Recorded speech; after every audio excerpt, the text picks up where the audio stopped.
Hello and welcome to another edition of Bomb3r's Blitz on the College Football Mafia network, family of shows, whatever you want to call it. I'm your host, Nathan Bomber Brown, and there will be some that will like me tonight. There will be some that don't like me. Certainly we have opinions around here, and that's what you guys come around for, and I appreciate everybody who's watching me now.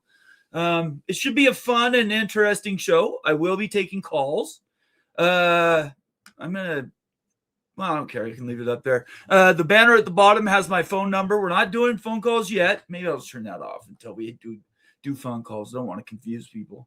Appreciate everybody being here tonight. There is so much news, but it's all mostly revolving around one thing. So much news that is affecting the way we take in college sports. And on Twitter, I use it, and it's kind of a lot of words, but collegiate athletics used to mean this huge umbrella of different sports, right? Baseball, wrestling, and they usually followed regions. Regions would have powers in each one of these things. Oregon State, fantastic place to go. Corvallis is one of the most beautiful towns you'll ever be in. They are a baseball powerhouse. Does anybody talk about Oregon State's baseball? Wichita State, dynasty in baseball. Who talks about Wichita State? What is this? What is this all about? This is what's been it's been eating at me for a while. Last week I was frustrated. You guys can tell the show rotated around, some things that are sort of really important to me. And so we talked about them, and it was a lot of fun. But I've had this thing in the back of my head that's been bugging me for the longest time. And I think I finally understand what I feel, not what you guys should feel, not what the College Football Mafia universe should feel. You guys know my opinions about stuff. It's not new. And I love to argue. But at the end of the day, we are really talking about the heart and soul of college sports. Collegiate athletics, no more. It's basketball and football. It is basketball and football. The rest of it, again, on the periphery, those powers, they're all over in different sports for different places. University of Washington, fantastic swimming program, right? I could go around the country. Everybody has a little thing that they dominate. And then there's some that dominate everything, like Ohio State. But that's not my point. My point tonight is trying to communicate in the most clear and honest way that I can that we are at a breaking point with how college sports works in the United States. Geopolitically, who really cares right now if the Big Ten and the SEC break away and do their own thing? You care. I care. We're sitting here tonight. We're going to talk about college sports, talk about college football. Those things matter to us. But what's everybody watching right now? Right? We're like in the middle of a war, and most people don't even want to think about it. We have lost soldiers, the United States has, and that absolutely breaks my heart. Prayers out to those families. Prayers out to all of the serving members in the armed forces, the police, the firemen, all those people I care about. People don't understand how much I care. Like you guys know I can get a little up and stuff, but nobody cares about college sports. That's why these latest news things that have happened in the last 3 or 4 days, 2 years ago would have been earth-shattering reports. SEC and Big Ten talking about doing their own thing. Brett Yormark backing up the SEC and the Big Ten, maybe against his own interest in the Big 12. Do we have a breakaway in college football? Does basketball and football get separated so that we can deal with these things honestly and truthfully the way they are? Basketball is its own thing. Why isn't it running in its own way? Why are conferences even a thing anymore? I know why people in the Big Ten and the SEC like conferences, because they're in conferences that are driving the bus.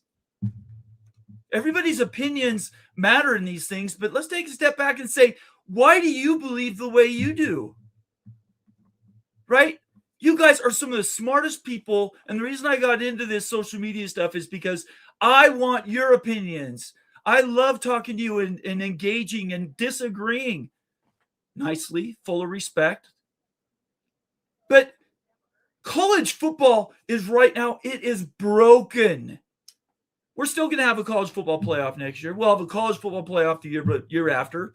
But maybe in 4 years, I don't know. What are we going to be dealing with? How many teams are actually going to be competing for a championship? If you are in support, this is my opinion. It's my show. It's my opinion. If you are in support of the Big Ten and the SEC breaking away, you are for destroying college athletics as it's built. And you know what? I don't judge you. You can have those opinions, man. That's great. We can go somewhere and sit down in a pub, and I'd love to hear you out and we could talk about it. But if you really honestly look in the mirror and say you want to be the ones in charge of what's coming up, it will be to the exclusion of everybody else. We talk finances around here. We talk money. We talk constantly about how can we keep this thing going in the middle. And that middle ground is shrinking, everybody. We are very quickly getting to a point where it's an all or nothing world. Project Rudy, or whatever you want to call it, 60 to 80 teams, right now is looking like the only third way option even available. Having the Big Ten and the SEC in charge of 2/3 of all of college football is not tenable. It's not tenable. There's no way when you have a Sacramento State that wants to do nothing but play college football with everybody else in the world. Why is that? Why does everybody think that Sacramento State wanted to pay $9,000 trillion to join any conference? Why are people doing that? Are they doing it because we just want to be part of a bigger club? They're doing it because there's money in college football. Like nothing else. Cody Campbell, everybody knows I really appreciate him. Had him on the show. Interviewed, asked him tough questions. He has come out and answered directly the people who are going against what he was trying to do, which is everybody take your freaking media rights and do whatever you want with it. But I propose this. Just if you want to change to a particular law does not mean it breaks the world. The world will not end if the 1961 communications law, whatever it's called, gets opened up and now everybody can pull their media rights. I promise you, and I don't make promises, ask my family, I promise you the world will not end if that were to happen. But the way of life that we've come to appreciate and love right now, being able to do what we do, talk about college sports, talk about who's best in the conference and all these other things, that will disappear. It will no longer exist if that happens. If you let everything break apart with no guidance, there has to be a third way. There has to be a different way to do things than it's all or nothing. Because the way the playoff is right now, broken. Absolutely broken. And it's not tenable, and it won't be. And so we'll talk about that. Anyways, that's my 8-minute rant. I appreciate everybody being here tonight. It should be a lot of fun. I do have news to go through, so you don't have to. Hopefully, I'll give you the links to those things. Make sure that we understand, what we're talking about. What's the is in the story, right? We will talk about that. And I just lost my feed. There we go. What is. We will talk about the stories themselves. Let me get back here. But everybody needs to just really look in the mirror and say, what do I really want? What do I really want? Do I want a college football playoff that has the most quality games you can get without being so exclusionary that it's basically NFL level 2. And that's not even right to say that, because there are schools you could argue that would be included in whatever you might do for the SEC and the Big Ten that haven't necessarily carried their freight over the last 100 years. I'm not going to name those schools. You know who they are. You know what I'm talking about. Winning national championships matter. History matters. I get all that. But what doesn't matter is if everybody says it's your way or the highway. And that's kind of what is being talked about right now. And it really bothers me. So we'll talk about news, and then I will do call-ins. So I better get to that so that we can get started. Make sure you follow us on Twitter. Make sure you subscribe on YouTube. Leave me a comment or question. Let me know how I'm doing. I appreciate everybody letting me rant a little bit. I will let you rant. You will have time to call in. It should be a lot of fun. So let's get into that. No more of this downtrodden only Bomber stuff. Okay. So we are going to start. Where do we start? There's so many news stories. Let's start with Louisville was a pretty big deal. Do we start there? Kind of changed my mind where I want to go. I'm going to start with this. This is a story by, and I'm going to make it big. I don't care if you can see me or not. Dang it, I can't make it any bigger. Larry Benz, who I want to make sure I give him credit. Larry Benz is a physical therapist, founder of Confluent Health, and he's CEO of Dental Care Alliance. So this is the guy that people are paying attention to in the boardroom. And I'm going to share the tab. Sorry. This is everybody knows the white paper that the SEC and the Big Ten put out this week that basically says, if you're not with us, you're against us. You better go along with what we want, or else. That's an oversimplification, but it's not far off. This is the link to his, and I'm going to run through this really quick because I think it's really important. Everybody can pay attention. After I go through this one news item, I will get to your comments and questions. Should be a lot of fun. Okay. So Larry Benz says dismantling FTI study that was put out, and it was called a white paper, put out by the SEC and the Big Ten. And he's a trustee of the University of Louisville. So let's listen to him for a second, because he's smarter than I am. As a trustee of University of Louisville and current chair, I'm constantly questioned more about the state of affairs of college athletics than any other aspect of higher education. Yes, it is a big mess, and the current chaos is unsustainable. We've talked about that around here. It is made worse by self-interests, and he names the SEC and the Big Ten. So not making friends here, this guy. He's not going to the Big Ten saying, please let me in your club. That's not, this guy's coming out and he's throwing punches. He's calling out the SEC and the Big Ten, who put forth their position and purposely stop the debate on reforms, much of which has to occur legislatively. So what are we looking for in legislation for college football? We want protections for the athletes. That has to be number one. At least it's my number one. You have to make sure that the costs are, instead of unsustainable, sustainable.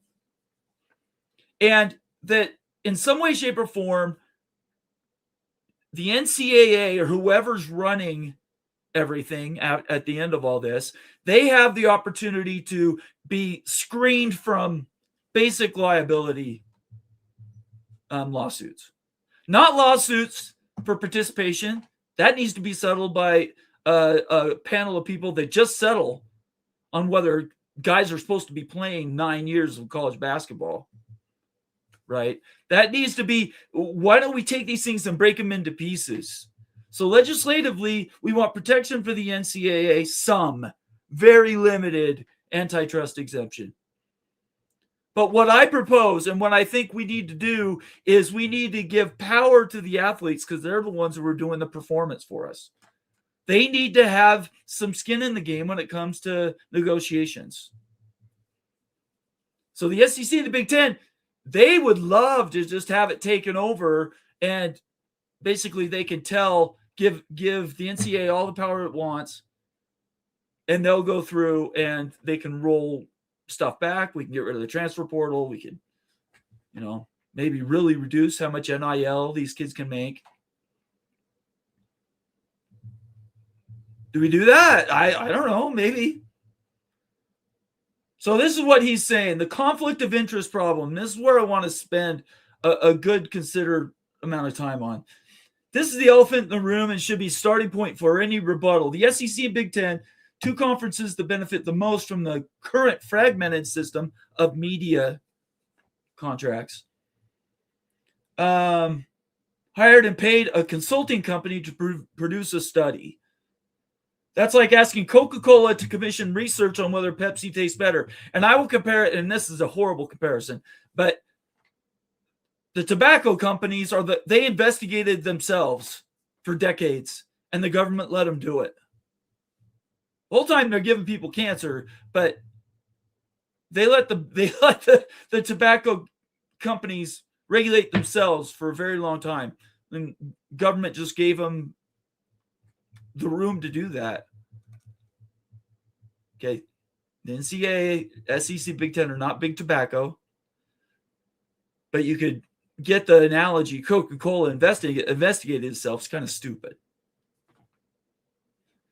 Sankey and Petiti, who are the two conference commissioners, so the Big Ten and the SEC, have every incentive to protect the current structure because it preserves their outsized share of the pie relative to the Big 12, ACC, and everyone else. So let's say what that is. It's 56%,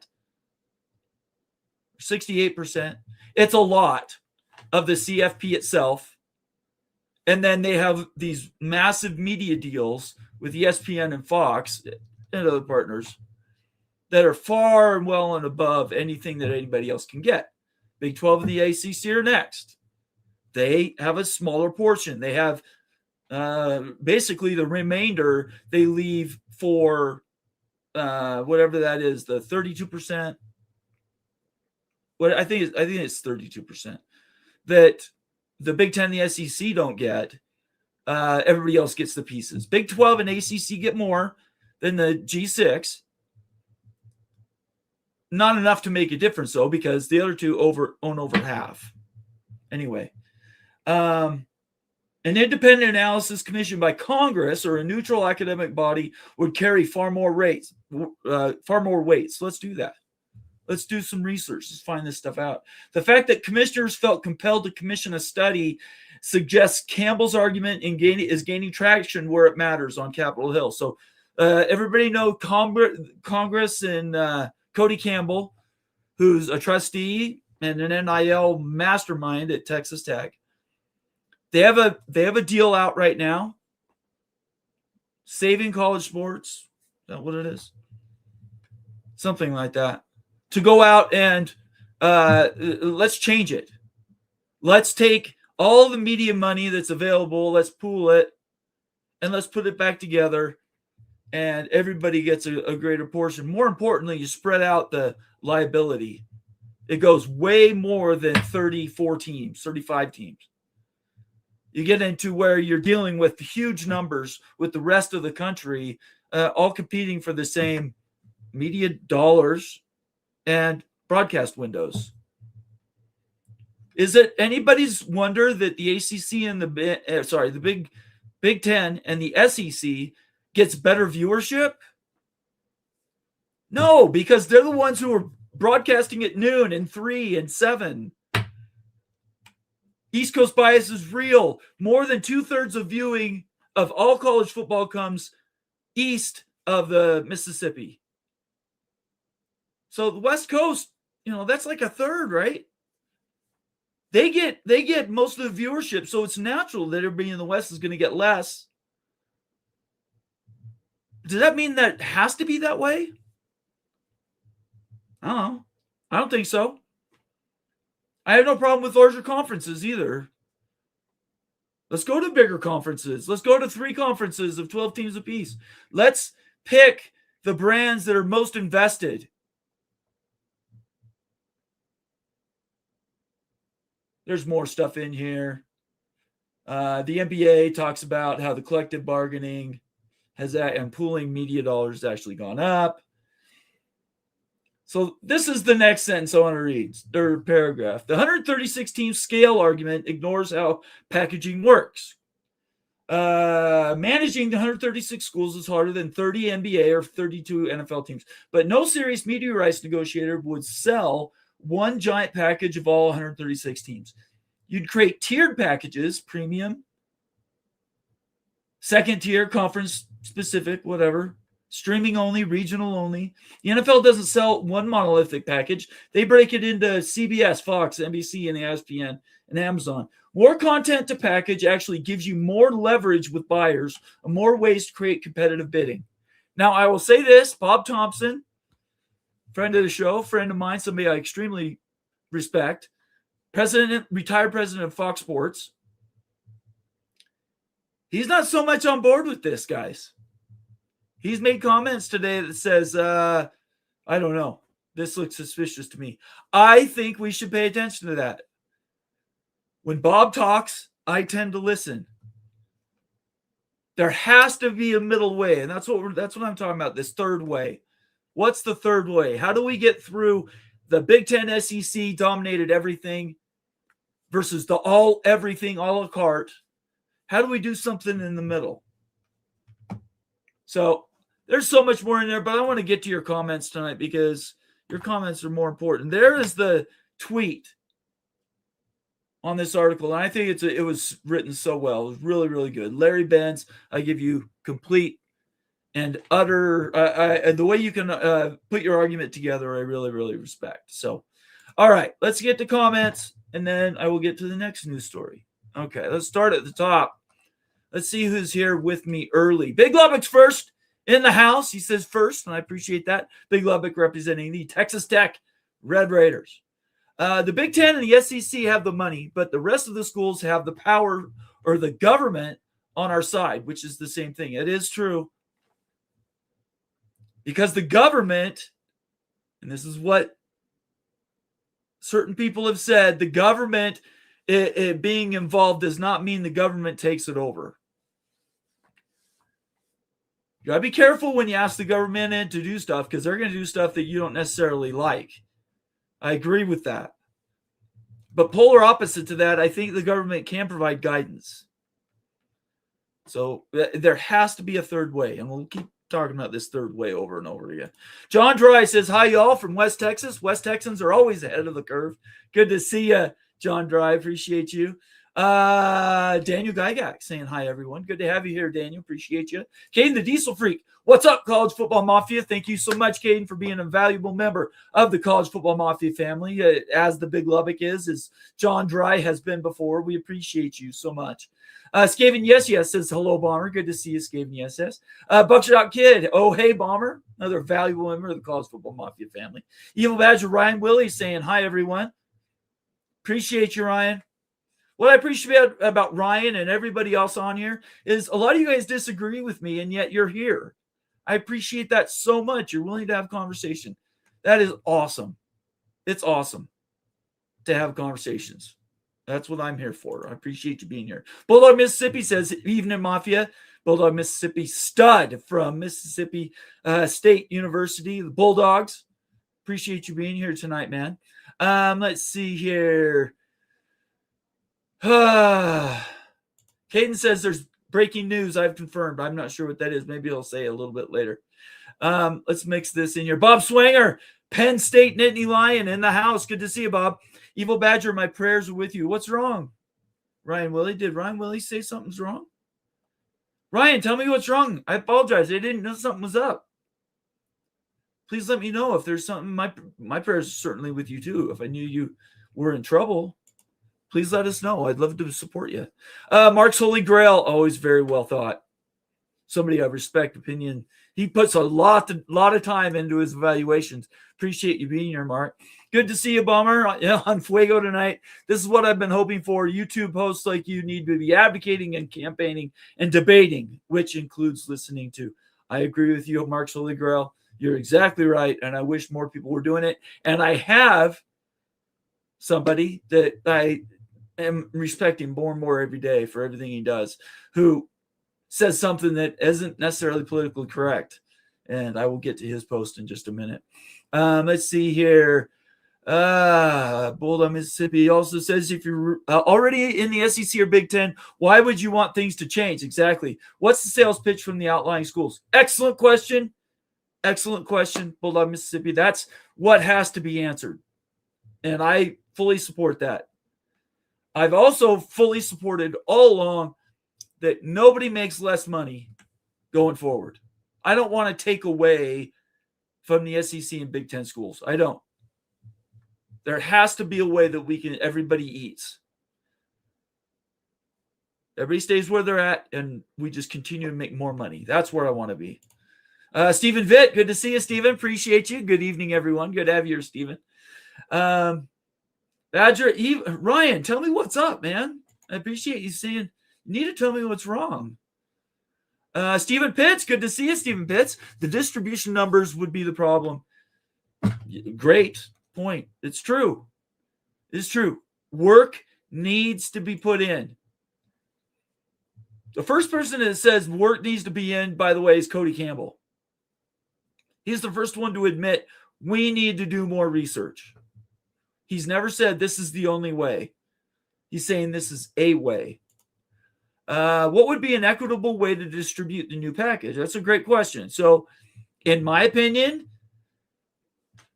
I agree with what Larry Benz has said here. I have no problem with a tiered payout. I have no problem with the guys that are making the most money making the most money. I don't. I have no problem with the top dogs eating first. Ohio State, Alabama, Georgia. Come on now. Michigan. You have to give them their due.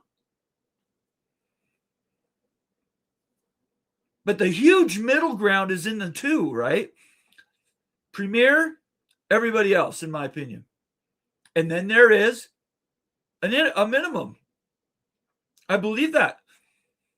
The way I would say we could start today, if we're being open and honest, and we're trying to include as many people's opinions, let's set a goal together of doing the math and saying from right now, from today, by 2030, you have to be at X viewership or some other number, or else you simply wouldn't qualify for this next thing. Make it a contest. Have people compete. There are FBS programs that simply do not have the ability to compete. They exist. Let's figure it out. Can we do that? I hate people telling me I would rather have a ton of options and sort it out over time than say this is it or nothing. I hate that a lot. I hate that a ton. Let's figure it out. And then if these teams cannot compete, then they can't compete. There's no reason to put a square peg in a round hole. But these schools need an opportunity to fit and become a square peg. I don't know. There has to be a different way that we could come up with a measurement of some sort. Let's talk about it. Let's figure it out. If we go just with what's on the table right now, there are not a lot of options. Let's be perfectly honest. Marcus Williams, good to see you, Marcus. Appreciate you. He says, hit the like button. I appreciate that very much, Marcus. You're watching this for the first time. Do hit the like button. Leave me a comment or question. And get involved. And consider becoming a member of the College Football Mafia family. I appreciate you being here tonight. Bob Swinger says, Draw and Jai, the teams with a viewership are on what you call free TV. I don't know if everybody's tracked this or not, but Fox, I don't have the story because I knew we were going to not have time, but Fox is on a knife's edge with at the NFL. A report came out and said without the NFL, Fox is a second or even a third tier broadcaster. And they're saying that knowing that they own the Big Ten broadcasting rights. So don't come at me, massive enraged Big Ten people. That's a report coming out about the financial health of Fox.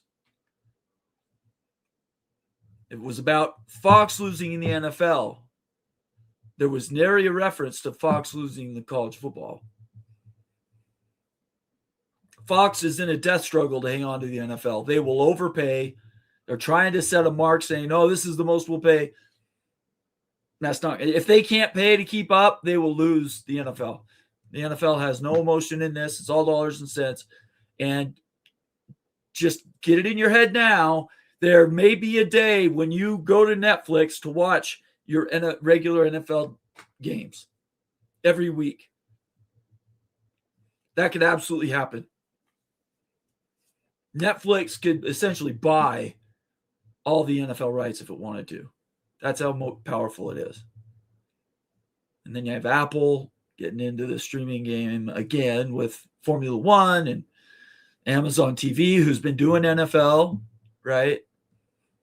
Google TV got the NFL locked down. So I don't know. I mean, these are all things that are all going on at the exact same time. In a normal year, we would not be talking about all these things at once. But it is becoming a daily thing for college sports. Daily, these reports are coming out that 2 years ago, only 2 years ago, would have been afterthought. Like they would have easily been the story of the month 2 years ago. Now, all these reports are released on the same day. Yeah, they're fighting for oxygen, everybody. They're fighting for oxygen. Amazing Blue, good to see you here, man, representing the Michigan Wolverines. I love that. A Wolverine logo. I think that's a lot of fun. Thanks for being here, Amazing Blue. Appreciate you, and thank you for being a member of the College Football Mafia family. I hear what you're saying, Bomber, but the fact is, over time, people watch or are interested in have more to do with how they develop their brands and winning over the years. No doubt. Amazing Blue, there's no doubt about that. I bow down to that fact. Viewership is what viewership is. You look at I just think that there are more brands that could be included of schools that maybe just the last 10 years have decided they need to do everything they can to be in the game. Let's take that time. Let's sort it out. Look, everybody knows I'm a fan of BYU. Hello, right? I'm a fan of Boise State too, what they've done. And they've built their brand up.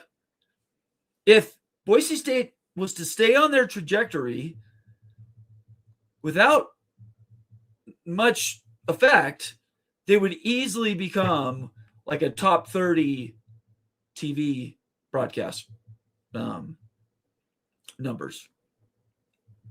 The state of Idaho is expanding wildly. The state of Utah is expanding wildly. These viewership numbers in the West are going up astronomically. And everybody says, why? Where did all these new people come from? They aren't new people.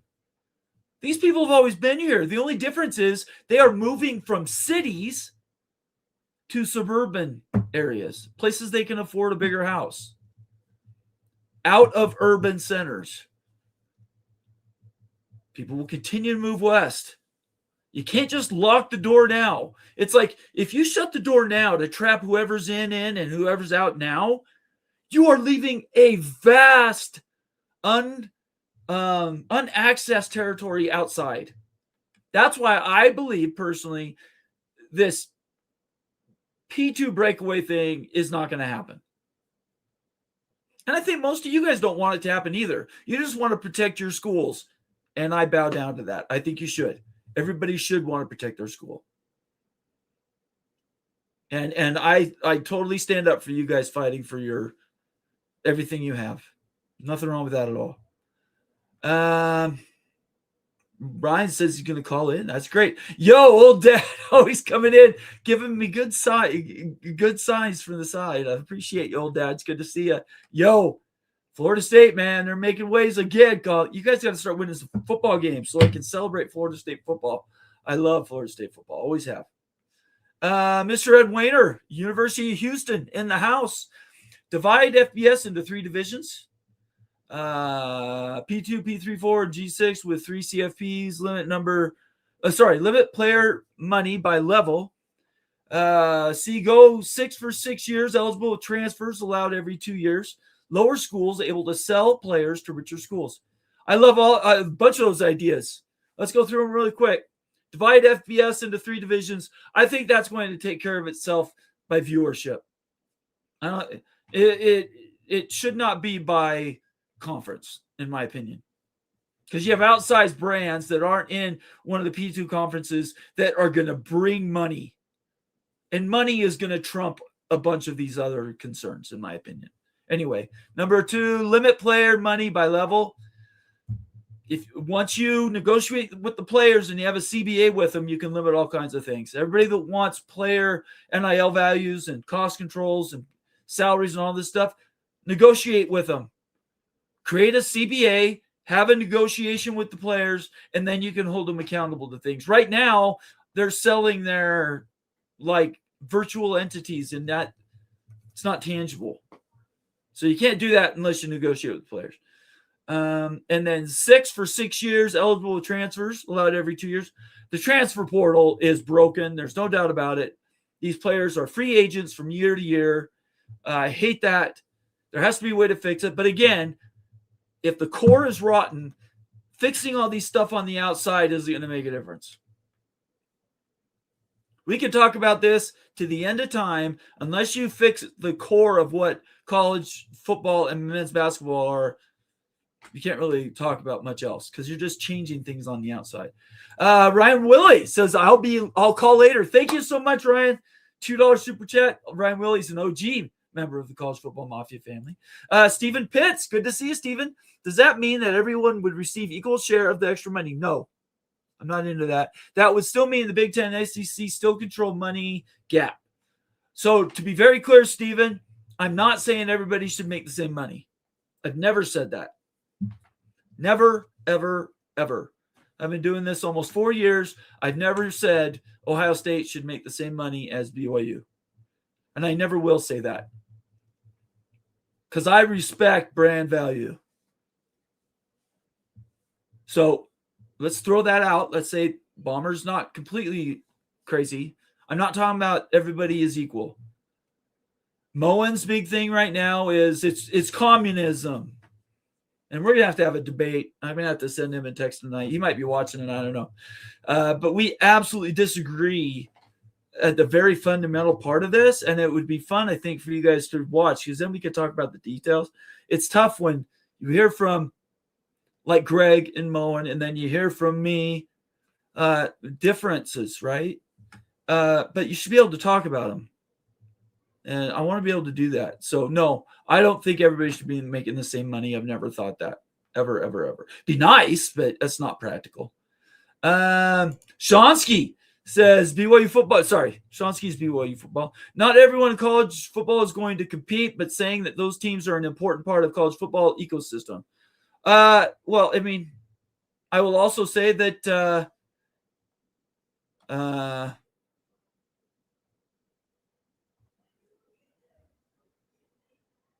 I don't know how to say this. I do believe that at some point we're going to be 60 to 80 schools. Let's say it that way. But what I'm saying is, let's not determine that today. Let's tell everybody we're going to be 80 schools and then go out and do freaking Hunger Games. Do everything you can to get into that. Make them compete to participate. I have no problem with that.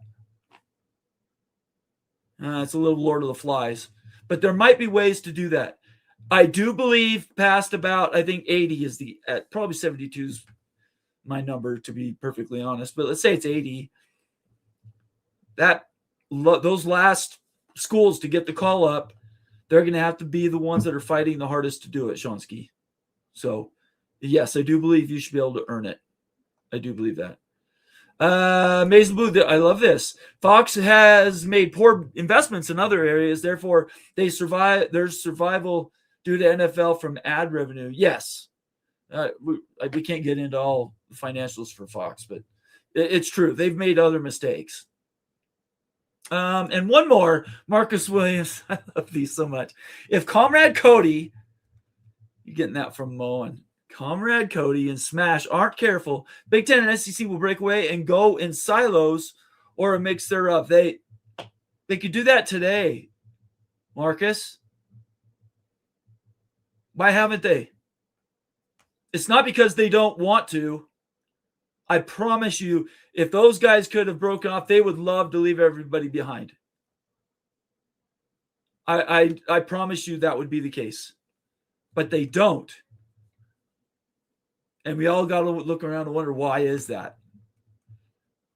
That's why Cody's working so hard. That's why anybody who thinks that going on a PR blitz to sell things like Cody's doing and what the SEC and Big Ten is doing to counter, it's a PR war for sure. I just want a third way. I just want a third way. Anyway, thank you so much, everybody, for being here. One more, because I saw F1 here. Daniel, who's a fan of Formula One, like I am. The F1 deal with Apple will hurt Formula One quite a bit. The MLS is on Apple, and no one watches. The difference is Formula One, Daniel, is not going to be a separate subscription. That's the difference. Apple screwed up when they made MLS a subscription model. Yes, you have to subscribe to Apple TV, but everybody's subscribing to Apple TV now. So that isn't strictly true. I don't think it's going to hurt them. I think, in fact, it's going to do. I think at Formula One, if you don't know, I think Formula One's about this far away from taking over the world. They are doing some really good things. All right, let me get to a couple of these. I'm already behind. Quickly, I want to highlight this Louisville story. There we go. Let's do this. Louisville came out and did what is going on here, Nathan? There we go. Louisville, there we go, came out and they sent out a thing, a post. Louisville sent out a post, and it says college athletics is at a structural inflection point, meaning a decision point, right? Which way it goes is really up to the people that are involved right now. From the arena, not the sidelines, college athletics is running out of time. And then this is the summary. Let me post the link. It's another fantastic article. I recommend everybody go through it. I'm just going to post it. So we're doing different things tonight. This Andrea Adelson, ESPN, and I just posted the link to this article. This is the summary. Louisville AD Josh Hurd. School president Jerry Bradley and board chair Dr. Larry Benz, who I just referenced a minute ago, offer their thoughts from the University of Louisville. Work with Congress to build a better college football. Consider amending Sports Broadcasting Act of 61. We've talked about that so much. You guys know what it is. Basically, give the ability for everybody to pool their media rights to get something bigger. The sum is greater than the individual parts are apart. That's the idea, at least. Add a spending cap. Without a CBA, I don't know how you do anything like that. And more transparent enforcement of rules. There's so much to cover in all of these stories. I could spend entire days just on one of them. This is another story I recommend you go out and read. It is another sort of, in my opinion, indictment of what the SEC and the Big Ten are trying to do, win the PR battle, go to Congress, have nothing but 100% protection, and then they can tell the world how to live their lives. That's what the SEC and the Big Ten are looking for. And they don't really care about you or I, frankly.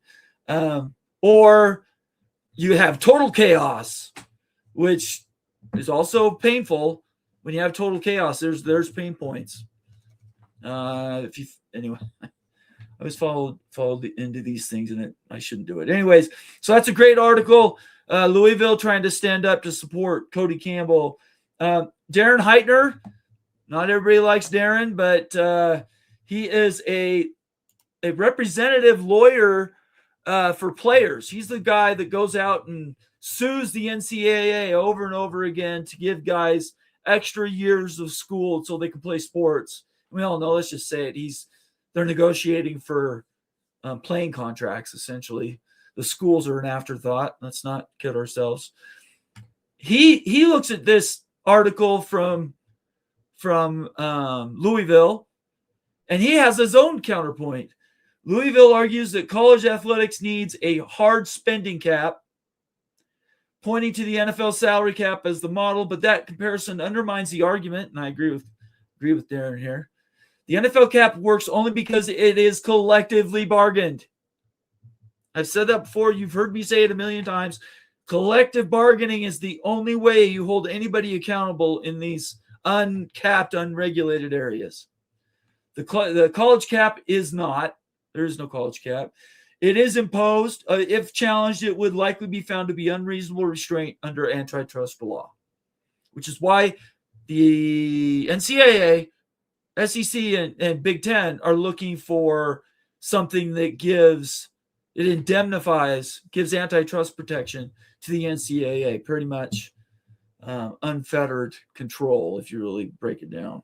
Louisville insists the cap is not a cap on student athlete earnings. And then it says Jan, she's the one who wrote that. Brady Bunch, that's a Brady Bunch. Anyway, the vast majority of college football and basketball players now earn money directly and indirectly through their schools. A cap on institutional spending is a cap on athlete earnings. Again, I don't think that's enforceable. This is just another weak plea to Congress. How many times have you guys heard me tell you the NCAA is just begging for protections? Absolutely begging for protections. So I don't support everything Cody Campbell's going for, right? I do not support an antitrust exemption for the NCAA unless along with it came a CBA they negotiate with the athletes. It's a fine line, but I decided to walk it. I am going to parse things. Some people say you can't be for both. I am absolutely for both. I support Cody, and let's build this Project Rudy, whatever it is, 60 to 80 pooled media dollars. Let's just get out there and play football. At the same time, I think we need a CBA to protect the athletes. Health, wellness, aftercare. They go out and they blow their knee out. When they're 45, they should be able to go back to the school and say, I blew my knee out for you. I need help. You should help them, in my opinion. Build a trust like the NFL did with the concussion protocols. Put money away that will accrue interest. So it is there to protect against these long-term liabilities. It can be done, I think. Anyway, let me post the link to Darren Heitner. A lot of people don't like Darren. I understand why. I enjoy Darren's thoughts. What I really like about Darren is he's willing to engage. If you guys want to have a conversation with somebody about how all this stuff works, send Darren Heitner a DM. He will reply. Maybe not every time, but he will reply. Let's see here. That's the Louisville thing. This is the next thing I want to cover. And then it'll probably be the last article I show. And then what we're going to do is I'm going to take calls. Mitt Winter is my favorite legal person, not because Sam isn't great, not because Darren isn't great. All these lawyers, right? I love all of them because I love listening to their insight and their wisdom. And I think it is wisdom, as colored as it is. Mitt Winter is my favorite because he pools all this information and puts it in one place. So it's easy to come around and understand it. Smash Sports, and I'm going to post a link to this. Smash Sports, this negotiation, this Project Rudy, these conferences that are getting together to try to throw something together the third way, build something that will be different than what we currently have, but more control than what is possibly envisioned right today in college athletics. They're meeting in Dallas. Last year, it was kind of laughable they were meeting because nobody from the Big Ten and the SEC were there. Nobody was there really. Well, desperate schools were there from the Big Ten or Big 12 and the ACC. Now, not so much. A year later, costs have gone through the roof. NIL spending, athletic budgets are broken. I'm not going to go on another diatribe like I did last week. You could watch it if you wanted to. Last week's show, this exact time, where I'm way against this institutional spending. In public debt for athletics, 20 years ago, if you would have said, okay, our athletic budget is going to be $20 million underwater next year, legislation or local legislators in the state of Utah, let's say, you guys have to make up that gap, taxes, one-time payment, something like that. 20 years ago, who puts their hand up and says, yes, I opt into that. I opt into my tax dollars, however they're coming, going to the University of Utah or Utah State, even UVU, my kids graduated from. Your money's going to underwrite their athletic department. I would say, okay, maybe, $1 million, $2 million, whatever. These schools are tens of millions of dollars. And I'm not talking Florida State fans. Oh, Dad, I am not talking about schools that are doing capital expenditures for improving their facilities. I'm not talking about schools that are doing things to increase the size of their stadium. Go for it. That's what debt is for universities. I have no problem with that. Go and do those things. I am talking about the legislation in these states that are backing up state schools so they can underwrite massive debt spending to compete to get into an FBS conference like Sacramento State, to compete to get into the Big 12 of the ACC, to compete to get to the Big 10 and the SEC, which, by the way, I don't think they're going anywhere. I think they make 20. I'm on record. 20 is the number for these conferences. There's no call up for 21 going to the Big 10 and the SEC. It's not going to happen. Anyway, Mitt Winter throws this together and summarizes this Smash Capital Project Rudy breakdown that they're doing right now in Dallas. Group of university presidents and trustees meeting this week to discuss a new college football model. And again, I think football and basketball should be separated, but that would consolidate FBS media rights and include collective bargaining. I'm all for that. Some regret agreeing to the House settlement. Hey, what the hell? We're now spending how much for a small forward? Yeah. And are looking for a model with real stability. That's the third way. Let's do it the third way. There has to be a third way. Quickly, the summary, and I'm going to read this because Mitt does a great job. University trustees and wealthy donors, as well as at least 2 university presidents, holding a summit related to the state of the industry, college football industry, hosted by Smash Sports, a private capital-backed group, former television school, and they're talking about pooling FBS rights. The attendee list includes current and former board members. Don't worry about that. LSU President Wade Rouse. LSU is an SEC school. And TCU Chancellor Daniel Pullen, Big 12 school, plan on to attend the meeting. In a statement released by Yahoo Sports, Louisiana Governor, SEC country, Louisiana Governor says he's a proponent of the Smash Sports plan and calls it a common sense solution. Again, LSU, Louisiana. However, not everyone agrees. In fact, some board members and donors are attending independent of their universities, and in some cases against the wishes of their conference commissioners. Again, LSU. Most notably those in the SEC and the Big Ten, whose leaders have spoken against the plan to pool media rights. Again, Cody Campbell came up with we'll just call it the Cody Campbell plan. In a time of great divide over future college athletics, this week's meetings in Dallas and Washington are the latest battlegrounds of a years-long power struggle between those in control of the current system and those seeking to change it. College football is America's second most popular sport, and I agree with that. It is. Not the NBA, not Major League Baseball. It's all coming to a head, says one stakeholder. Project Rudy and Saving College Sports. Saving College Sports is the thing by Cody Campbell. My bad. To make their plans work, Project Rudy, need Congress to amend the Sports Broadcasting Act, 1961. This is the thing people are railing against.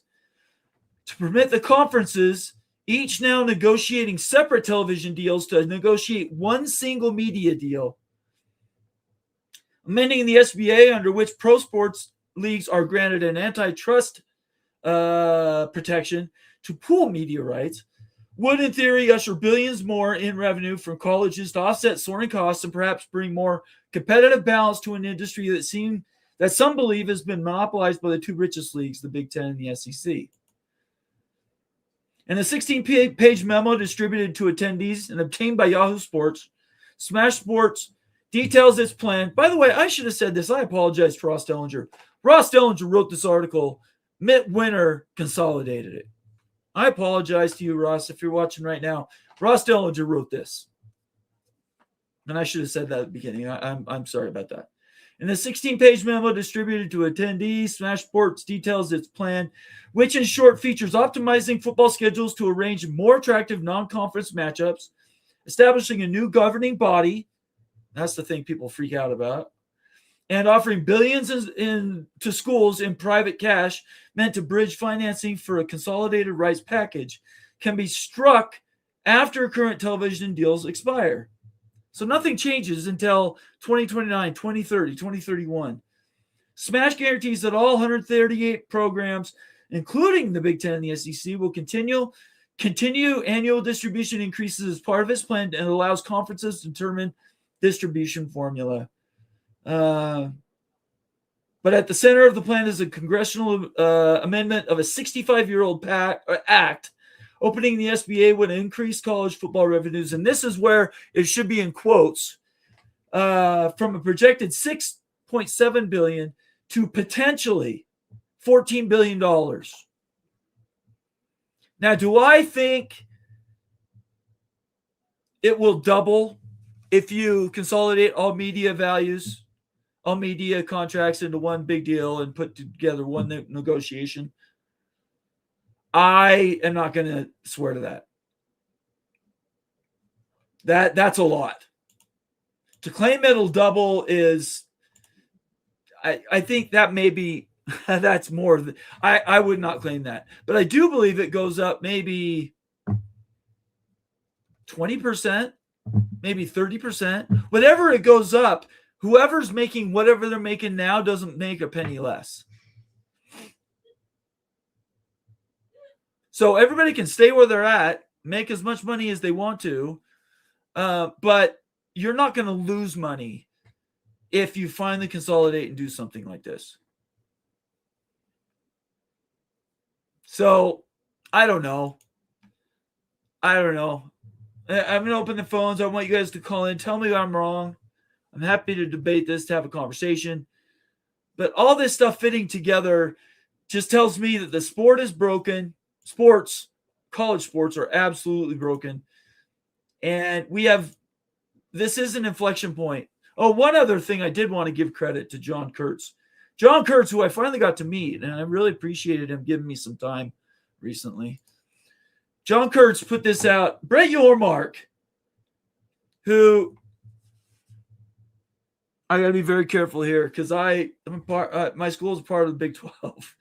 But Brett Yormark has, in my opinion, has lost his way. He is now reverting to his basketball mean, and he is doing the Big Ten and the SEC's bidding. There's no other way, in my opinion, to put it.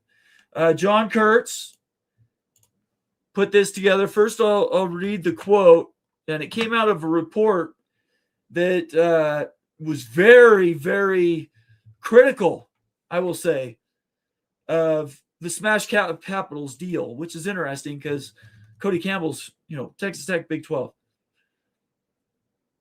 This is what Brett Yormark says.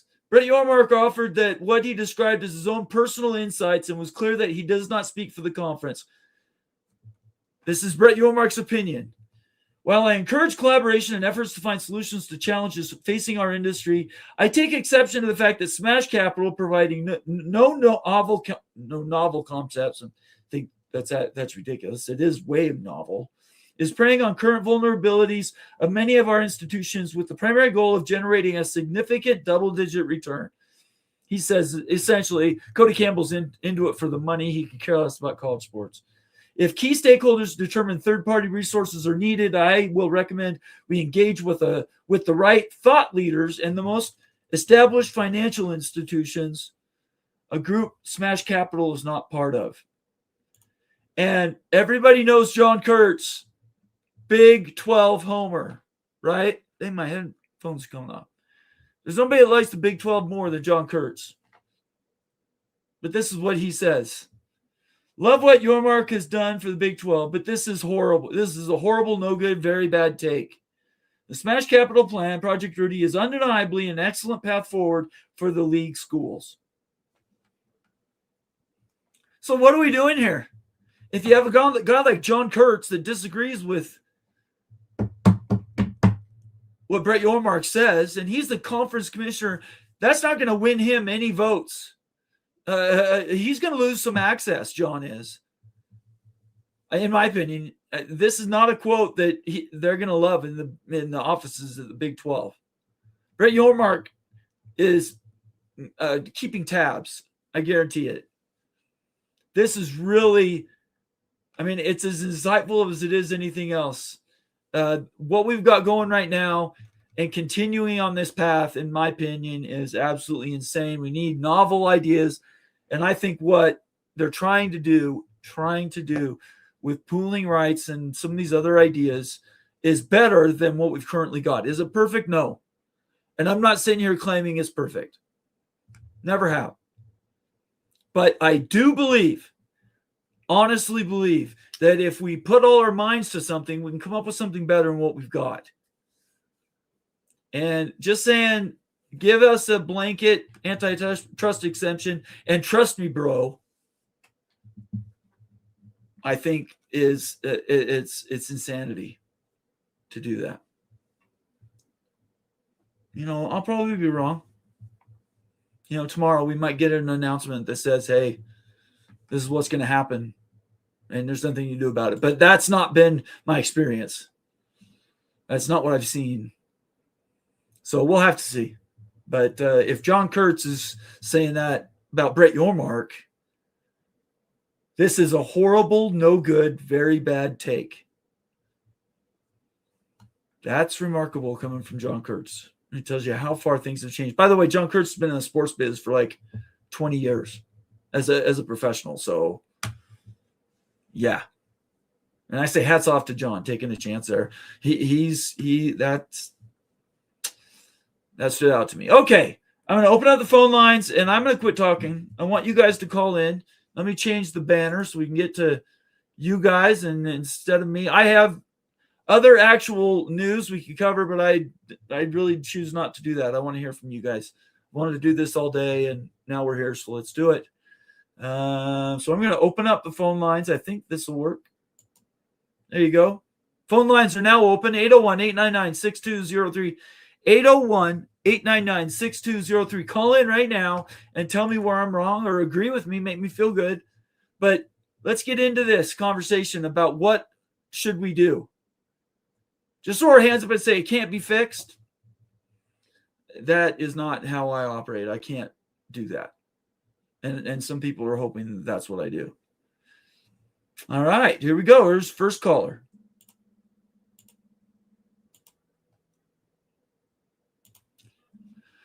This would be the Ryan Willie. How you doing? Oh, tell me what's going on. Yes.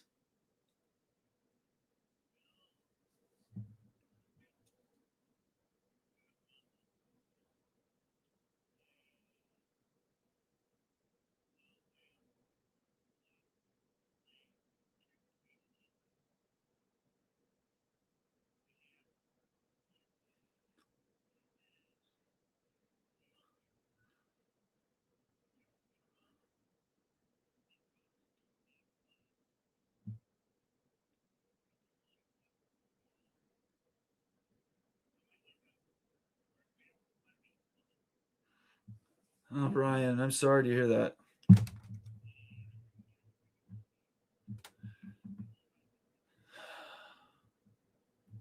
I'm sorry to hear that. That's horrible. Yeah, and you should. Yeah, this is one of our responsibilities as a society is to take care of people who can't take care of themselves. So I'm very sorry to hear that. What can we do to help you?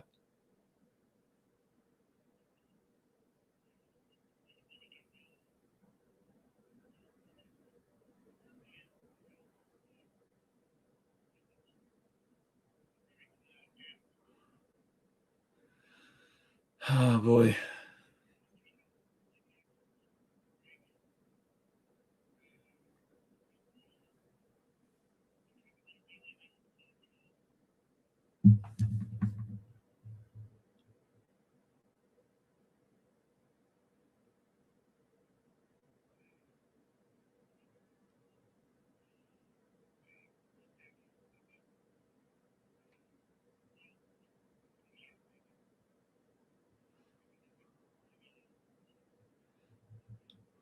Oh, I'm very sorry to hear that, Ryan.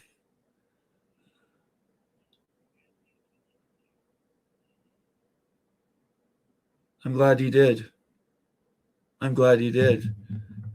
First of all, let me just say, that's absolutely horrible, and um, whoever has made a decision that would impact you, that's extremely difficult to handle.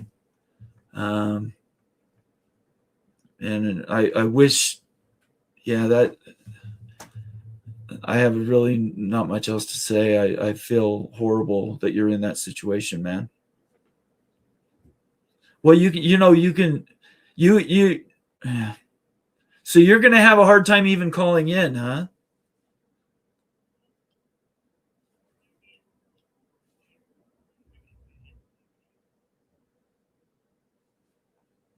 Yeah.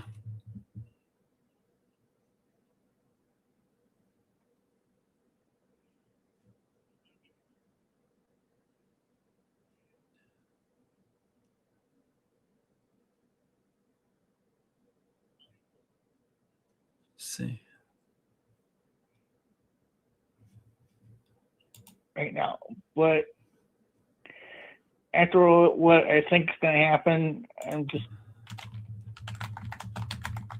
going to have a hard time at that point.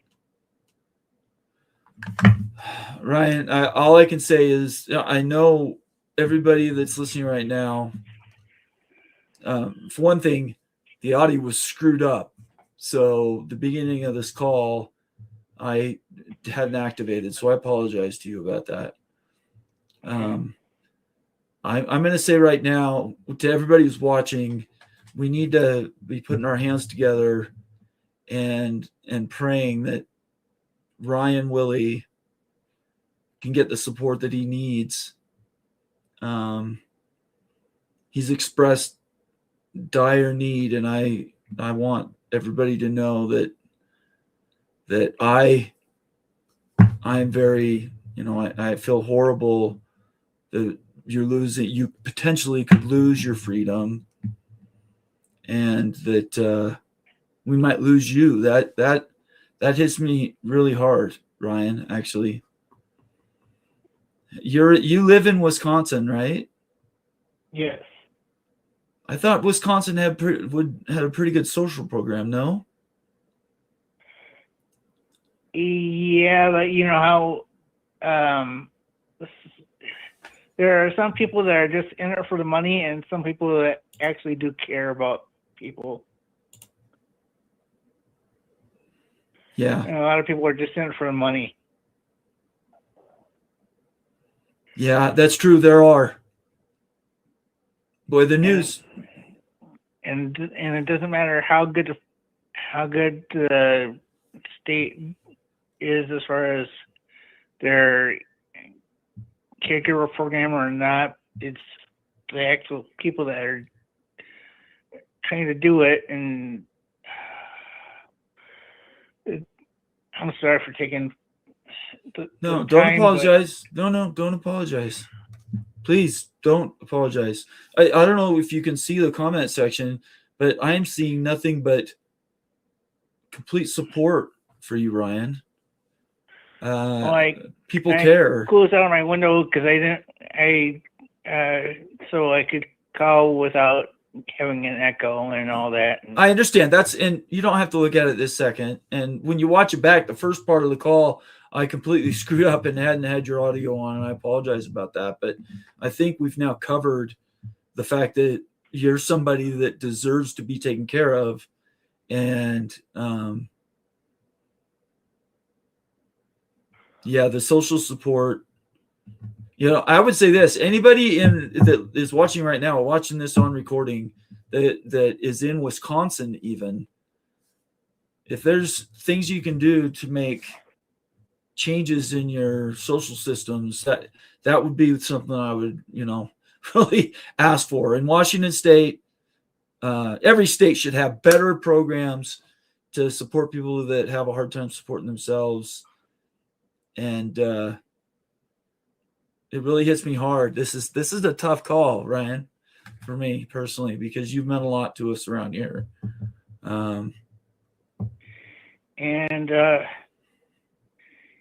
I give you my permission to give Mo my number if he wants to call, because he didn't say that. Moen didn't say that?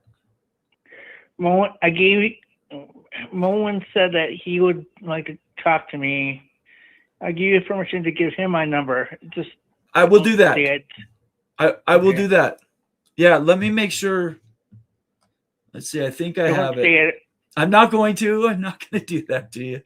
Yes, I see it. I will pass that on to him so he knows. Okay. What I'll probably do, Ryan, just to confirm, when the show's over, I'll probably call you. Can you you can answer the phone, right? Yeah, it's a cell phone. Oh, there you go. Okay. So I will probably call you back. You can have my number first. And then I will make sure that's you, right? The number that shows up is the right caller ID. And then I'll absolutely pass that number on to Moen, okay? Okay. There is one thing. I just saw this. Amazing Blue says, Ryan, my business is in Ohio, provides services you need. If I knew anyone in Wisconsin to connect you with, I would, my guy. So there are people out there that are paying attention. We just need somebody.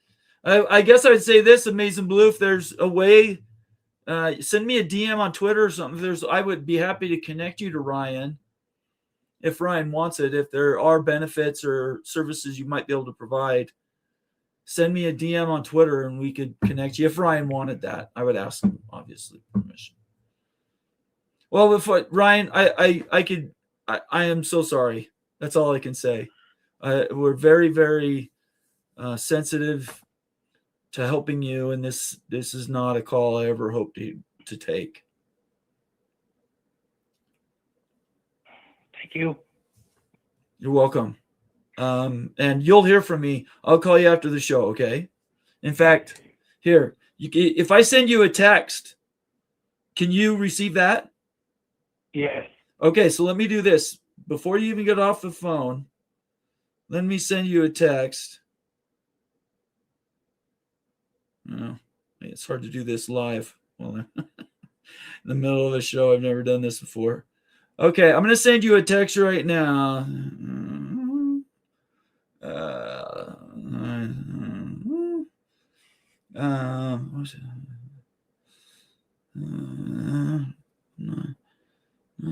Okay, I'm going to send you a text right now. And we'll go from there, okay? Okay. All right, I appreciate you. We'll talk to you soon, okay, Brian? I hope to hear back from you. All right. Okay. All right, we'll see you later. All right, bye. All right, bye-bye. Well, that's hard to take. I'm sorry, that's just sort of taking me off my wheels. It's all fun and dandy until somebody really, really needs something in real life. And I sent you a text. Reply to that text for me.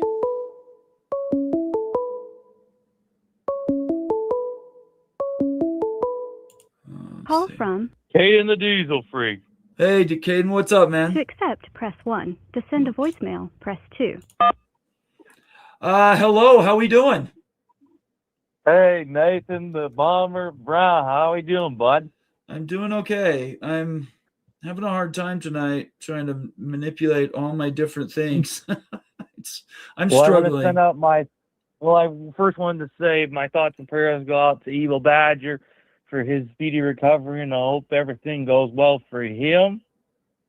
From me to the Evil Badger, if he's listening, my thoughts and prayers are for one of the best Wisconsin fans in all college football. And heck, yeah, I agree with you. I pray the best for him.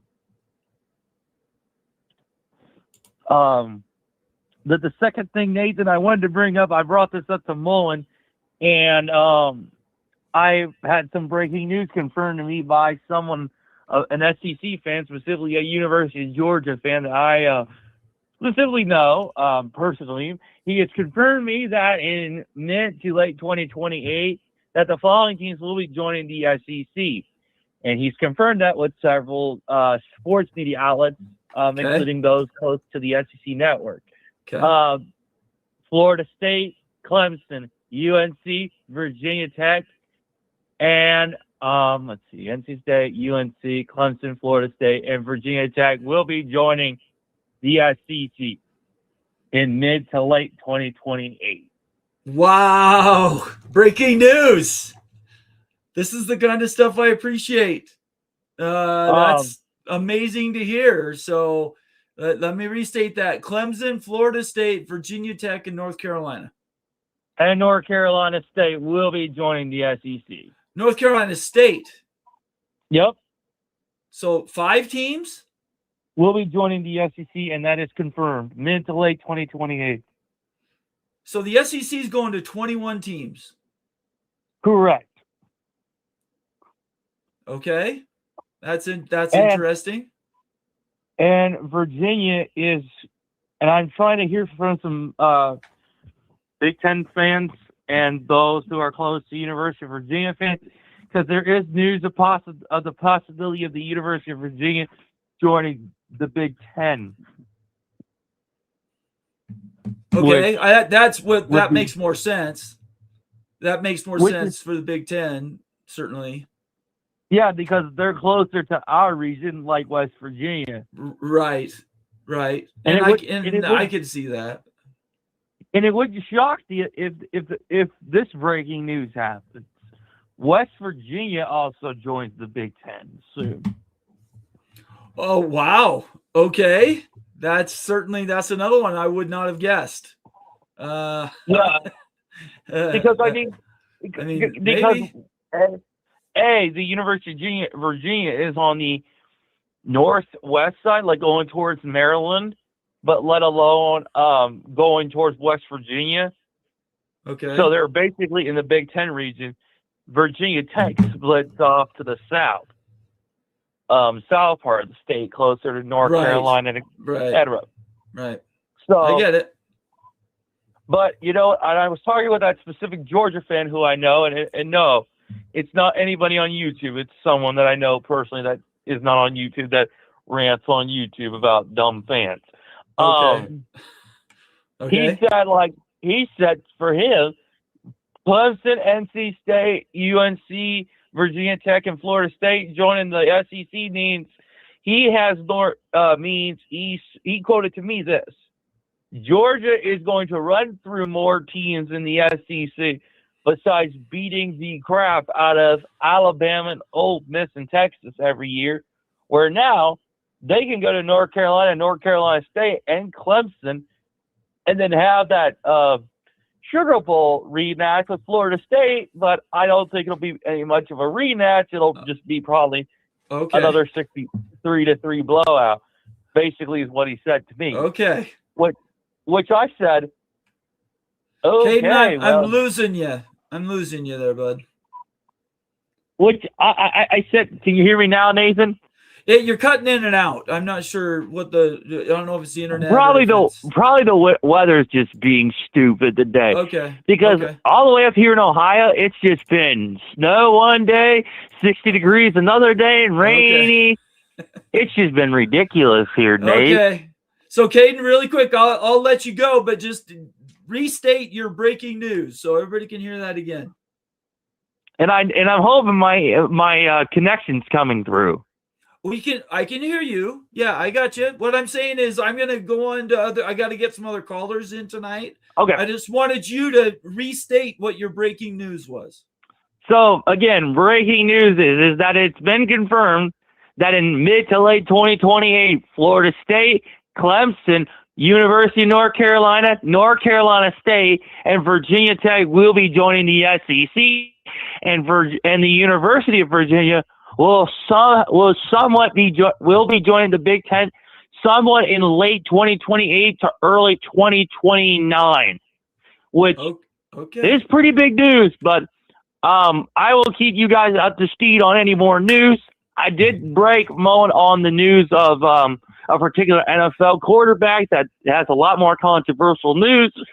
But I'll be bringing more of like teams joining the SEC and Big Ten, which now I'm thinking we'll go to a 16-team playoff by 2027 or 2028. So, again, my prayers and thoughts are out for the Evil Badger. And Nathan, it's good to hear from you. I have, I don't know if you texted me. I got a text that said Bomber. Oh, that's me. I was actually trying to reach Ryan. That's okay. Now you have my cell phone numbers. Not much I can do about that, Caden. I like hearing from you. But I was trying to reach Ryan Willie. Right. But also, if I hear any more news, I will text you any more news. Sounds great, Nathan.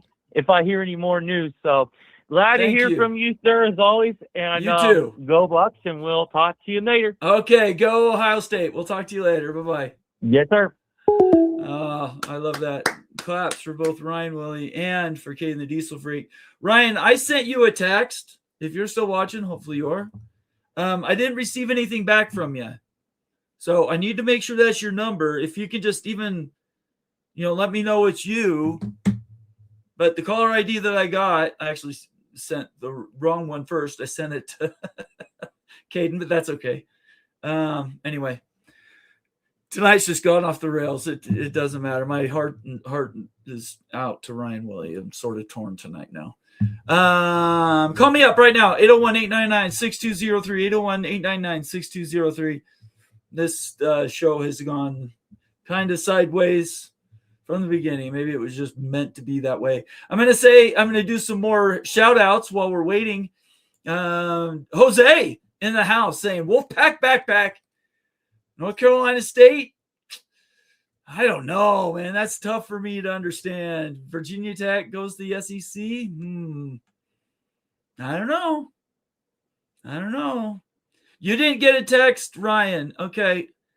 I don't know what's going on because the caller ID, I sent somebody a text. Maybe call me back. We'll even check again. Call from Town Hawk. To Town Hawk, how you doing, brother? Hey, Nate, what's going on, man? Today's been kind of crazy. Well, if I heard that right, I think Greg Sankey is going to be crawling around on people's telephones trying to find the leak. If anything, like the OU Texas, that guy's probably got a 12 gauge and a pack of concrete with him. He's going to take care of whoever's been talking out of turn. I hear that 5 teams. Yeah, that's what he said. North Carolina State. Yeah, I don't know if it's hard for me to see North Carolina and North Carolina State going to the SEC. They've talked about it. Clemson and Florida State's not shocking, but Virginia Tech, that kind of surprises me. So odd number. I don't know. Don't go over 21. It's like blackjack. You don't want to bust out, I guess. Yeah, maybe that's it. I mean, my magic number has been 20. We go to 21. Okay, that's within the margin of error. But I I just don't know where the money's coming to pay for these, schools that are only worth, $45 million to be making $90 million. How does that work? How do schools who don't bring in that much money, all of a sudden their value, because they're being, subsidized to join a Big Ten or an SEC, how do they justify the extra $35 million? You think Minnesota's going to lose any money on the next realignment wave? No, not unless they get kicked out, right? Yeah, That's right. the only way they can Minnesota's lose money. Yeah, Minnesota's not going to give away extra money to bring in X school that's an orphan right now, begging to be in your conference. Why would you do that? It doesn't make any sense. I mean, the only thing I could possibly think about would be the leagues taking on more teams just so that the networks can basically create a monopoly, and then they can name their price, 10 years from now. But I don't see anybody doing a long-term plan like that. I mean, none of the decision makers are going to be in those positions 10 years from now. It seems like an awfully risky thing to do. Yeah, I don't disagree with you. Just so you know, you're breaking up a little to Town Hawk. I don't know. Is there bad weather out in the world that I'm not aware of right now? Because the internet seems to be kind of funky. I'm not even sure it's you or Caden's fault. It might be just the internet. No, not in Dallas. It's just the worst thing, environmental allergies I've ever had in my life. So tell me, you're in Dallas. Tell me what it was like to be at the Smash Capital meeting. What was that like? Oh, you don't think I didn't peek my head around there? No way. Oh, come on! You got to tell me how the meeting went. I want to know what was the secret sauce they were trying to sell. Number one, let's be clear. I don't have the same attire that the gentlemen that were attending that meeting wear on a daily basis. Right. I got you. Yeah. But it's okay if they accept flip flops and a Harbor Freight ball cap. I'd be just fine. Okay, before I let you go, one last question. What do you think about the quote from Brett Yormark? One, it doesn't surprise me, but the quote not from Yormark, but from John Kurtz. No, I came in late today, man. I have no idea what's going on. Let me tell you. Can you lay it on me real quick? Yeah, I can. In fact, here. Yeah, if you got here late, I'm happy to show it to you. Just give me a second. Let's see. Nope, that's not going to work. How do I do this? I have to switch windows. Oh, I can't do it. Let me read it to you. Okay. It says, love what Yormark has done for the Big 12, but this is a horrible, no good, very bad take. The Smash Capital Plan, Project Rudy, is undeniably an excellent path forward for the League of Schools. That's a quote in reaction to Brett Yormark's quote that says, while I encourage collaboration and efforts to find solutions to challenges facing our industry, I take exception to the fact that Smash Capital, providing no novel concepts, is preying on the current vulnerabilities of many other of our institutions. And then it just goes on from there. So Brett Yormark saying the Smash Capital thing is a bunch of BS. In my opinion, he's sort of been a lapdog for the SEC, certainly, if not the Big Ten. And now he's being John Kurtz is saying, "What are you talking about? Everyone at your schools he definitely had his own personal preference on a capital deal, right? He liked the Redbird people because they were New York money, and they also were, I think, really pushing for UConn to be. They were, yeah, basketball money, Northeast, well, basketball money, and at that level, the guys, you scratch my back, I'll scratch yours with a place on a board of governors or whatever, board of regents, not even, what am I trying to say? Board of directors position somewhere down the road, just like they do with politicians, right? Here's your $250,000 free gig. Don't even have to show up and have donuts. That's right. All right, I'll let you go. I'm going to try to get a few more calls in before I go to bed tonight. It's good to hear from you. Thank you for calling in. You too, man. How are you feeling? Are you back on your feet? Feeling good? Yeah, last week was a little rough, but I'm doing better now. Thank you for asking. Good to hear. You sound good, man. Thank you. I love hearing that. All right. Very much. I All appreciate right. it. I'll talk We'll to talk to you you later. later. It's a Town Hawk. Okay, bud. Okay, Bye. we'll see you. Bye-bye. I love hearing that. Thank you so much for the well wishes to Town Hawk. I really, really appreciate you. It's great to hear from people that have been members forever and a day. Daniel Gygax did send me a $2 super chat to let me know that you couldn't hear Ryan, and I apologize to Ryan. I'll say it again, Ryan. I sent you a text.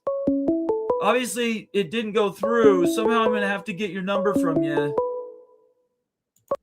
Call from You measure. Okay, so I see what's going on. Ryan, this is Ryan Willie has joined the show again. Okay. The caller ID that I'm seeing for you keeps getting masked. It keeps getting changed. Every time you call in, it's a different number. That doesn't make any sense, does it? I don't know. Let's try this. I'll try this one more. I've got this one right here.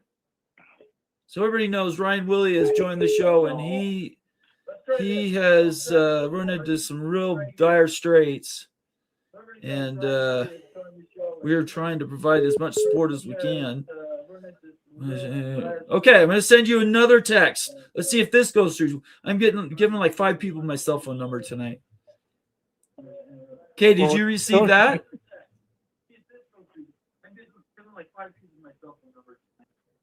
Ryan, did I just sent you a text. Did you receive that? No, nothing's come through yet. That is so weird. It literally the number that you're calling in on. I don't know how else to reach you. You're not on Twitter, so we can't do it that way. Right. I'm a little struggling here on how to really get a different way, because the number you just called me in on is a different number every time you call in on. It's a different number.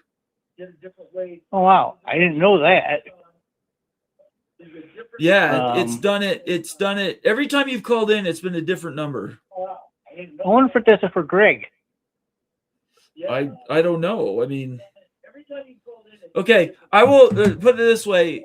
Well, shoot, this is really stupid. If I didn't care about you, Ryan, I would not be spending this much time. I promise you. All right. No, don't go anywhere. Let's see what this does. What's your Gmail address? It is BIG. Here, I'll put it in the chat so you can see it. Okay. Gmail address.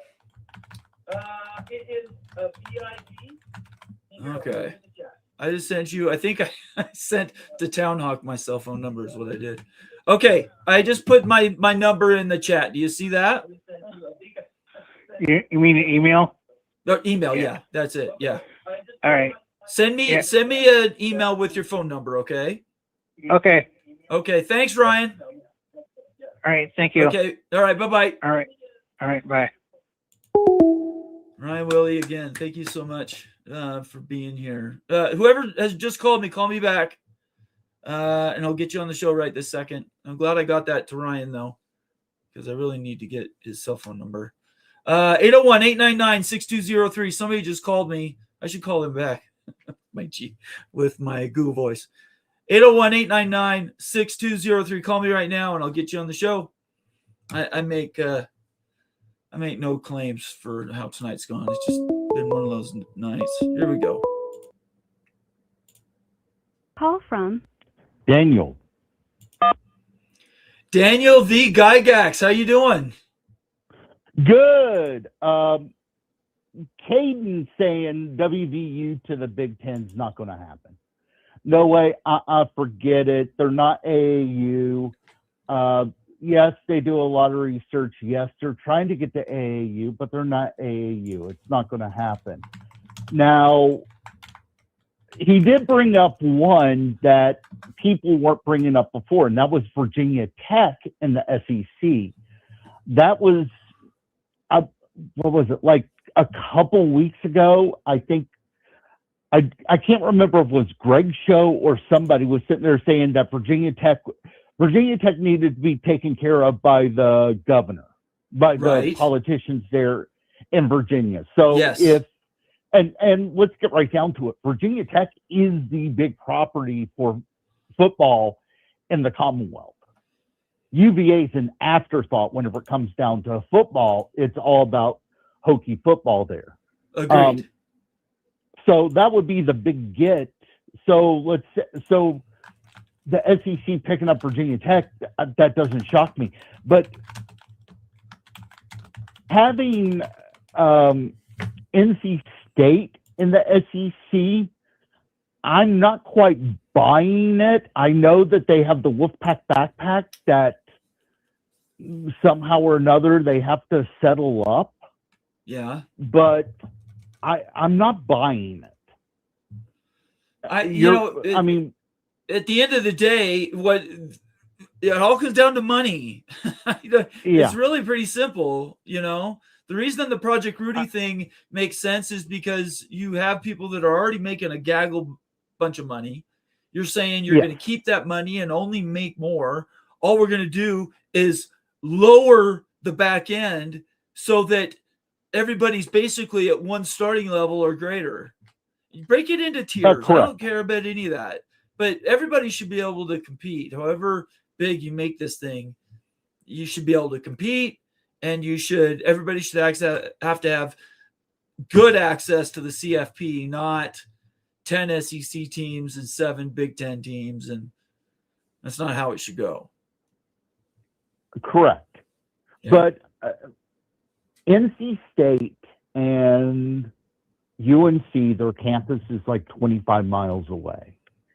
And if you're already in that Raleigh-Durham area for the SEC, you don't need both. You just need one, just to pay the bills. You. Why would you pick up the second one? That's not going to. I mean, if you have both of them, you're not paying bills, not able to pay the bills. Yes, you're right. That's exactly right. Yeah. So okay, I'll let you go. Thanks, Daniel, for calling in. I appreciate hearing from you. Hey, no problem. Okay, we'll talk to you later. All right, that is Daniel the Gygax, member of the College Football Mafia family, somebody who contributes to the show. Good editorial comment every week or two, and I very much appreciate it. Thank you so much, Daniel, for all you do for us around here. I wanted to get this comment that flew in here by Tom DeBay. UConn is a bigger brand than Syracuse and penetrates both New York City and Boston, in addition to Connecticut itself, 3.5 million people. Yes, UConn is they're a big brand because they win national championships in basketball. Unfortunately, basketball doesn't carry the day. It's only going to be like a fifth of what college football does. That's where the valuation difference comes in. Having so many people in your area, and UConn does, very rich people, by the way, hasn't captured the college football in the region for whatever reason. And I don't know why that is. It should be, if you go by the numbers, UConn should be a monster in college basketball. College football. They have access to the region. They have good recruiting pipeline and everything else. But it's not, people just are not football people. It's basketball. So I'm not against UConn getting into the Big 12, never have been. What I'm against is anybody getting anywhere just because of things that you can't really translate into money. And since football equals validity and access, that's where UConn has, are they currently independent too? UConn's not even a member of a conference in football, right? So that's tough. As an independent, that means you're basically up against Notre Dame and then everybody else. So, but look, at this point, I'm all for everybody being wherever they can afford to be. But I'm not for just the the biggest brands continuing to lock everybody else out just because in this moment they can. That's all I'm saying. 801-899-6203. 801-899-6203. Call in. Love to hear from you. It's been one of those crazy nights. Appreciated Ryan Willie letting us know he's struggling. I would ask for heart thoughts and prayers to go out to Ryan Willie to get the social support he needs in Wisconsin. Ryan is somebody we value around here, and so I'm going to ask for everybody's thoughts and prayers. And I want to do the same thing for those that are currently, doing what they can for us in the military and all those that sacrifice so that we can do stupid, fun stuff like this. So if you're a veteran, and prayers and thoughts go out to those service people that have died in the last 72 hours. That's tough for me. That one is very, very tough for me. Yeah. So let me get to some more comments here. That was a really good one, though. Earlier, Marcus Williams says, I think I read this. Comrade Cody and Smash Capital aren't careful, the Big Ten SEC will break away. That has always been a possibility. It continues to be a possibility. It has more and more people advocating for it today than there has ever been. People that have just grown tired of the discussion are saying, you know what, let's screw it. Let's blow the whole thing up and take the ball and go home. I'm not that way. I'd like things to be pulled together, and I do believe that we are stronger together than everybody is apart.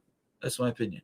But Marcus Williams, I can't believe people are advocating for government control, all because no one watches the lesser programs. To be very clear, I'm not talking about government control. I'm simply asking for the 1961 Commercial Act, whatever that thing's called, gets amended so you can pool college football media rights to get a greater whole, and then at the end of the day have protections so that everybody has the same access. Not government taking over college football. I've never advocated for that, but the point is taken. Marcus, I understand what you're saying. I get it. I understand why people are concerned about it. I really do. Big Lubbock earlier says UT would not have all those wins without Texas Tech allowing the losses to Texas all those years. So UT owes Texas Tech a big thank you. That's self-effacing. I appreciate that. Texas got ahead because they beat Texas Tech. I'm not going to. Okay. You're a Texas Tech person can say that. I'm not going to say that. It's good to have you here, though, Lubbock. I appreciate you. Let's see. You get to some more comments because you guys have all doing. Somebody call me up. I want to talk to you. 801-899-6203. 801-899-6203. Evil Badger says I'll send you an email. That's awesome. I appreciate that, Ryan. Thank you. Bulldog Mississippi says, yep, Texas Tech, OSU, and Baylor as well. All you Southwestern Conference people building Texas up by losing to them. What are you doing? That's coming from a Mississippi State person. That's funny too. John Dry says the P2 will fail like Major League Baseball did if they break away. Yeah, I just don't see good things. I don't see good things with take your ball, go home, breakaway thing. I don't see it. I don't see it. Let's see. All right, let's do some last calls. 801-899-6203. 801-899-6203. Let me see if there's any other news. I did skip over a few of these things. I did provide links. I want to make sure covered the meat of everything. That one article written by Larry Benz, I started. I'm going to rebump that. This article is fantastic, I think, and everybody should read it. I'm just going to put it that way. The title is Dismantling the white paper study by the SEC and the Big Ten, and it explains why. It's a great article. I would recommend everybody go and read it. I think I've covered that. Amanda Kristovich. Yeah, that's pretty much all the comments I wanted to get through. Really quick to Town Hawk. Catching everybody up. Thank you to Town Hawk. 1961 law is only thing keeping NFL from being on 4 days a week all through the fall. Repealing it would allow NFL to schedule how they want to make even more money and college football less money. It's a fair point. I'm not saying repeal the law. I'm saying amend it. Make a change. They can do that too. It's not all or nothing. They can leave the law as is, except for change the one thing. That is possible. Or I should say it's not impossible. There's reasons not to repeal it. There's no doubt about that. The protections it provides are ancient. 1961, I'm 56. Am I 56? I'm 56 this year. This law was 9 years before I was born, so I've never lived in an area where this law didn't protect things. But I do remember when Saturday was college football and Sunday was NFL. And those days are long gone. Fighting that battle over and over now, 70 years, 60 years later, just makes no sense to me. Let's fix, amend, and move along. Take the best of what's available and do something better. Let's improve what we've currently got. That's my, I guess, last comment. Last call, 801-899-6203. 801-899-6203. I'm going to check to see if Ryan has sent me an email. Let's just look here. If he's done it yet.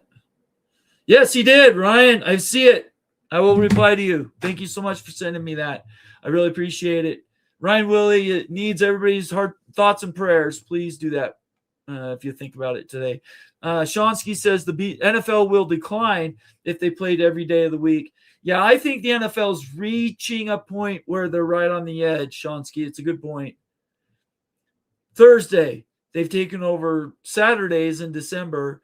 Thursday, they own. Friday, Netflix, maybe in 2 years, maybe in 3 years. Sunday, obviously, and then Monday. So that's 5 days. Tuesday, Wednesday.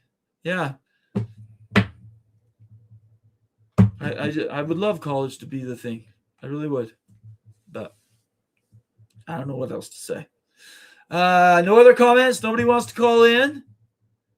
A lot of people watching right now. I'd love to take your comments and questions.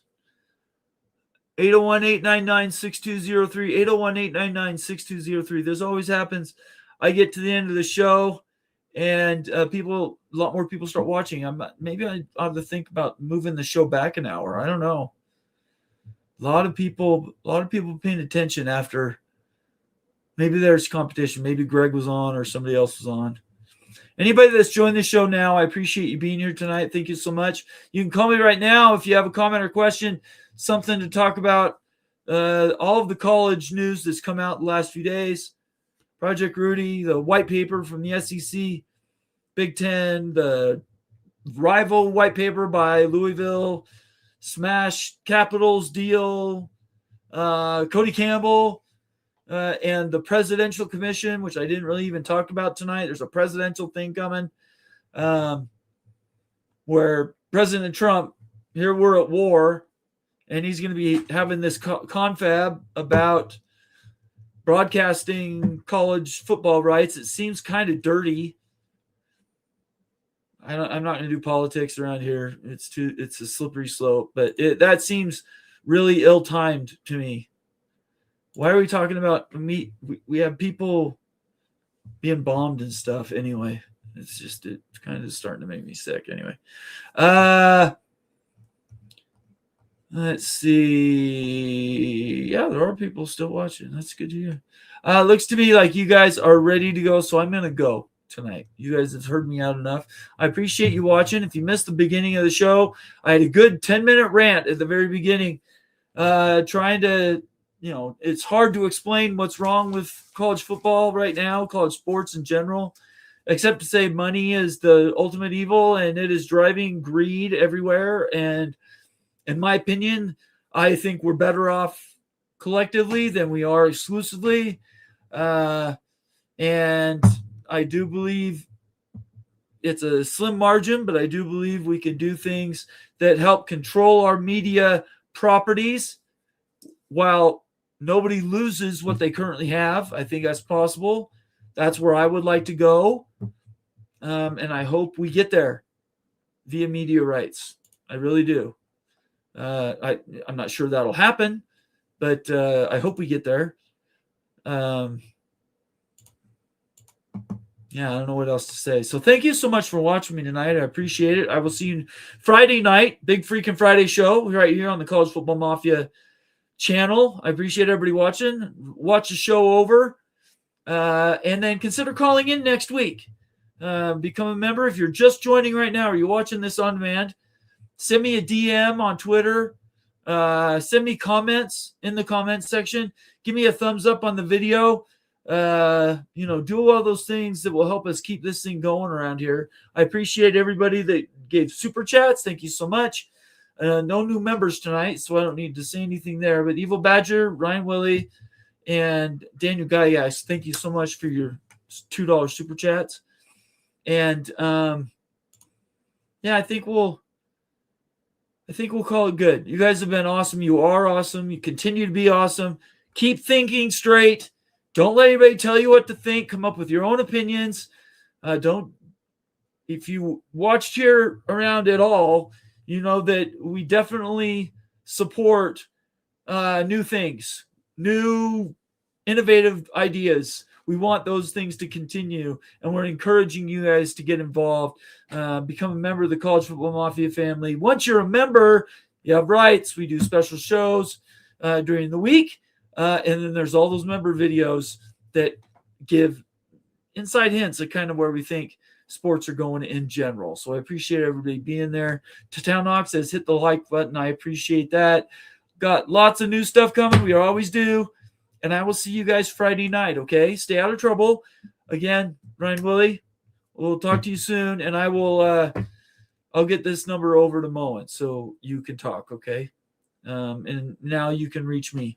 You'll have my cell phone. Feel free to text me, and we'll stay in contact. I appreciate it. Everybody else have a great week. Rest of your week. Prayers go out to all those that are taking care of us. And you guys, if you think of somebody that may need you, that has special needs, somebody you haven't talked to for a while, give them a call, send them a chat, do something, get involved with them, because people are disappearing in our society because we're losing track of each other. And if we're going to do anything here outside of everything else, we have a community, and I want you guys to know you're supported and your opinions matter. Have a great night. Stay out of trouble. Go Cougs. Go Hawks. That would be Seahawks. And everybody else stay out of trouble. We'll talk to you later. Say peace out. Good night.